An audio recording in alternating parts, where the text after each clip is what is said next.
நவபாசான சிலையின் மர்மம். உலகில் பழனி, பூம்பாறை, தேவிப்பட்டினத்தில் மட்டுமே உள்ள 9 அரிய விசப்பொருட்கள் 6000 மூலிகைகளாலான அபூர்வ சிலைகளில் சிறந்தது பழனி முருகன் சிலை. முருகன் உத்தரவால் போகர் சித்தர் 81 சித்தர்களோடு சேர்ந்து 9 ஆண்டுகள் தவம் இருந்து தண்டத்தால் உருவானதால் தண்டாயுதபாணி எனப்பட்டது.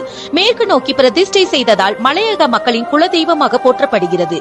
பழனி சிலையின் கண், மூக்கு, வாய், கை, விரல்கள் அனைத்தும் உளியால் செதுக்கியது போல் தெளிவாக இருக்கும்.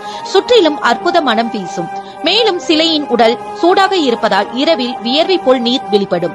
இந்த நீர் சந்தனத்துடன் சேர்ந்து நோய்களை தீர்க்கும் மருந்தாக வழங்கப்படுகிறது. இதனால் பழனி ஆன்மீக மருத்துவ தலம் என போற்றப்படுகிறது. பழனியில் தினமும் 6 முறை மட்டுமே அபிஷேகம் நடைபெறும். ஒவ்வொன்றும் 7 நிமிடத்திலேயே முடியும். இதற்கு பஞ்சாமிர்தம், நல்லெண்ணெய், சந்தனம், விபூதி மட்டுமே பயன்படுத்தப்படும். 2500 ஆண்டுகளாக சிலையின் மருத்துவ சக்தி குறையவில்லை. ஒவ்வொரு நவபாசானமும் நவகிரக சக்திகளை கொண்டதால் முருகனை வழிபடுவது நவகிரக வழிபாட்டிற்கு சமம். நீலி பாசானமும் மற்றவற்றின் நச்சுத்தன்மையை முறிக்கும் தன்மையை கொண்டதால் பழனி முருகன் பாடு நவகிரக தோஷத்தை நீக்கும்.